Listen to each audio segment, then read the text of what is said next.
Hello. That actually was a great segue into the topic that I wanted to talk about, contrast. Kind of back to the discussion of physical and non-physical. I'm on a path of discovery, and I've actually made it. One part of my path is mastery of spirit. What do you mean? That spirit is so much a part of my being, and my growth, my spiritual growth, is so much a part of my life.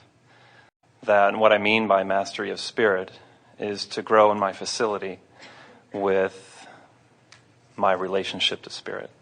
We think you're using a little different terminology, but we're talking about the same thing, and we want to point you at the way that we're talking about it because it will be easier for you. So, you're here in this body as an extension of that spirit, who, by your definition, is a master already. That non-physical energy, pure positive energy. Right. So, that non-physical energy projected itself into that which is you. Right. And you are the leading edge of that spirit that you are talking about. Yes. Now, in this contrasting experience, new ideas are born to you, occur to you because of your willingness to expose yourself here and get bugs in your eyes. Right. So, as you experience this here and you launch a rocket of desire, that which is your spirit, that which is your source, becomes immediately at one with this new rocket that you've launched, and the yahoos are echoed all through the heavens. In other words, the new desire that you have identified is received and enjoyed by source. And now the mastery of spirit that you're talking about is bringing yourself into vibrational alignment with all of that. Yes. But the thing that we so much want you to hear, don't leave yourself out of the part of being here. That was mastery of spirit. Don't leave yourself out of the contrasting experience and the explosions that happen within you. That's important to the process. In other words, don't belittle yourself by assuming that you're ever in an unmastery of spirit condition. You see what we're getting at? I see. That's the reason that we want to massage those words just a little bit, and it's the reason that we ask for clarification from you, because we want you to understand that you don't have to master your spirit. Your spirit is already magnificently as it is and continuing to evolve. I get that. I guess, when I say mastery of spirit, it is more of intention, and I agree with everything that you've said about how to integrate the physical and non-physical aspects of that. So then, where were you taking us? I was taking you to that this path has me on a path of the healer. This path has you on my the path. My path. But who's choosing this? Me. So who has you on this path? I do. We don't mean to nitpick, but we don't want you to lose track that you're not a puppet on a string. You are a creator. And your focused place gets to choose if we would allow you to speak. We agree you are a healer to the very core of your being. And we want you to understand that every person who lives any experience that takes them in the slightest degree away from well-being begins to summon well-being, and that source responds. So no one on the planet needs to be a healer in the sense that they need to get energy and focus it towards someone who needs to be healed. The power of a healer is someone who understands that the basis is the one of well-being and then influences the vibration of the one who needs to be healed into a way that they stop the resistance and allow the natural healing process, you see. In other words, that's what true healers do. They know so powerfully that wellness is the order of the day that they allow themselves not for a moment to see anything other than that. So the power of the healer is in the power to influence the one who needs to be healed into a vibration that allows the healing that they are summoning that they could get even without you, but they can get faster with your influence.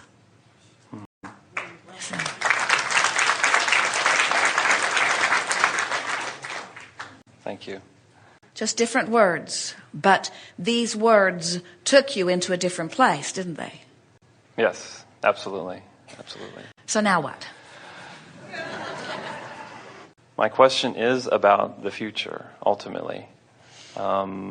Insight about how we are evolving and what we need to prepare for. And whatever gift or facility that I have as a healer to give, and maybe that's too vague, but I kind of Well, it's a huge question and a huge answer. Do you want to narrow it, or do you want us to just talk for 10 or 20 years here? Let's focus on one part, and that is about humans living in a world in which perception is through five senses, or an evolution to humans living in a world where it's multisensory. There's so much more. You've taken it in the direction of our life. In other words, you are asking us to tell you why we exist here in your environment at all.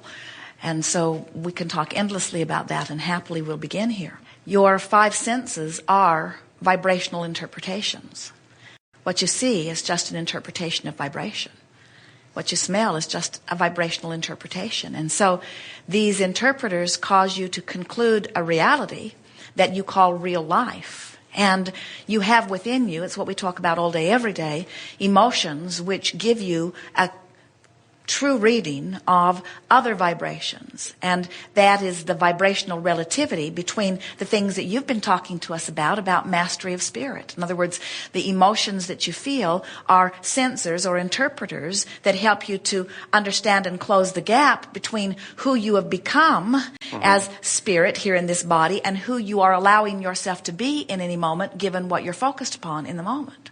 And so where you're going as a mass consciousness, we have never seen the energy of any time-space reality moving more quickly. And the reason for that is you're here in such wonderful numbers and in such wonderful diversity that you are causing amongst yourself more rockets of desires to be launched. And so Source is moving faster to respond to the desires or preferences that are being offered by so many of you. So the energy is really moving fast, which means the rich are getting richer and the poor are getting poorer. The crevasse between those who are sick and those who are well is becoming more definitive. In other words, it is like a magnifying glass has been laid upon that which is your time-space reality, and whatever it is you're offering vibrationally is being amplified, and the manifestations are coming quicker. And the result of that is more contrast producing more rockets summoning more life force making your awareness of where you are in relationship with it more obvious. And all of that is activating within you more hands-on awareness of deliberate creation.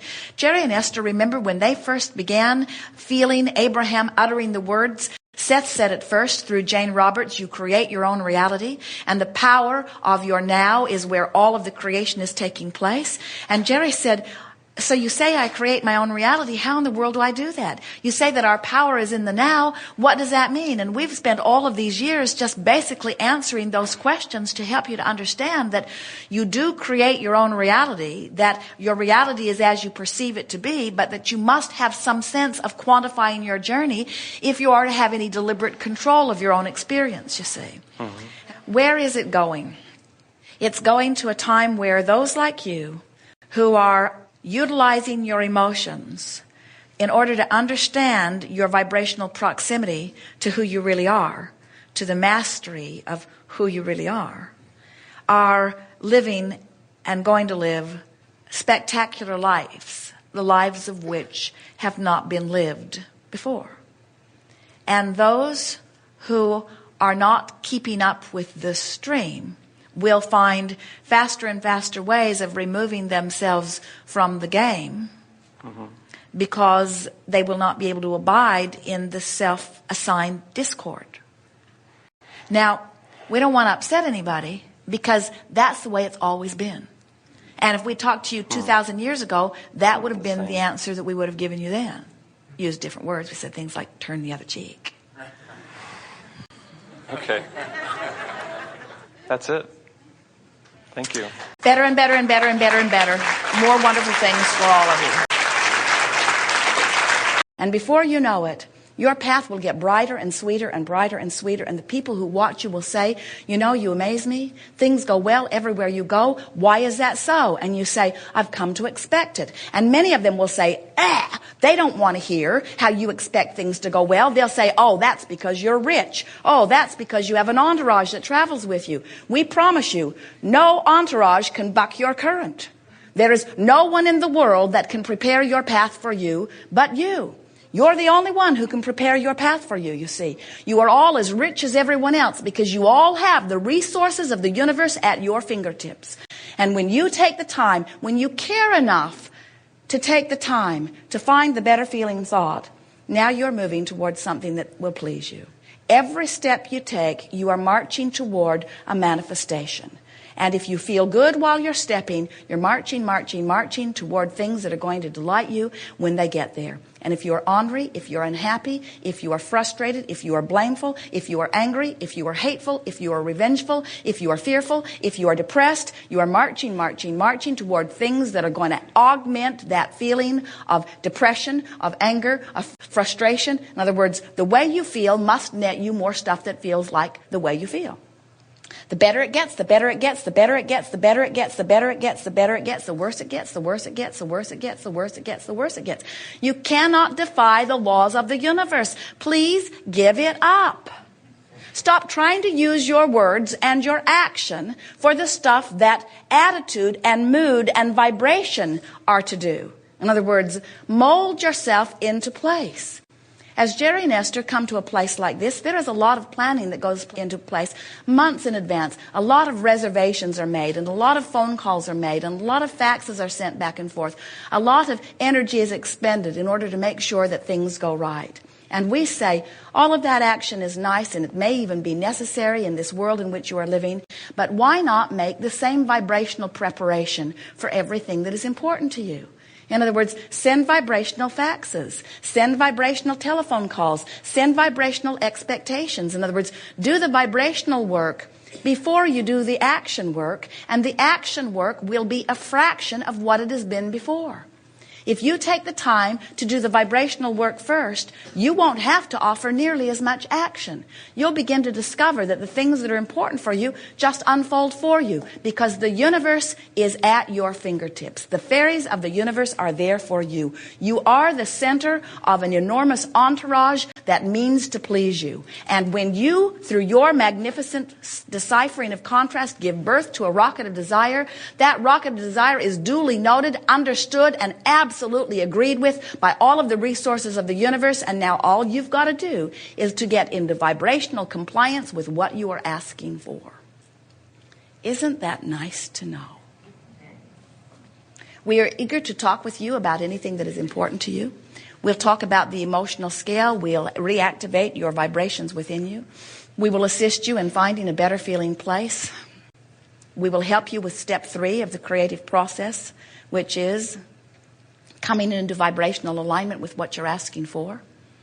Step 1, you don't have to worry about. Contrast makes you take that step. Contrast causes you to desire or focus or prefer. Step 2, not your work anyway.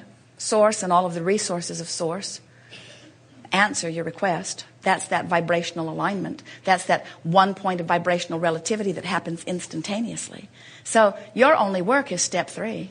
And step 3 is, can I find a thought right now that feels a little better than the thought I've been thinking? That's all step 3 is. Finding a thought that causes me to feel a vibration or a feeling of relief. So there is allowing of what I want or disallowing of what I want. There is allowing of what I want or resisting what I want. You are practicing the art of allowing or the art of resisting. When you're forking off toward things you want, you're practicing the art of allowing. When you're forking off to things you don't want, you're practicing the art of resistance. And every day and every moment of your life experience is a perfect reflection of how you've been forking. Good. You have some things you want to talk about? What brings you here? Specifics? Generalities? You want to take thought beyond that which it has been before? When you arrived, you were full of questions that we've just answered. And so let's all go to the beach. You were full of questions that we've just answered, and now you're a little shy about talking about the nitty-gritty because all the things you planned on saying, you know, are forking you off in the wrong direction. And often you're a little tongue-tied about going in the direction of your desire because you haven't been practicing those scenarios so much.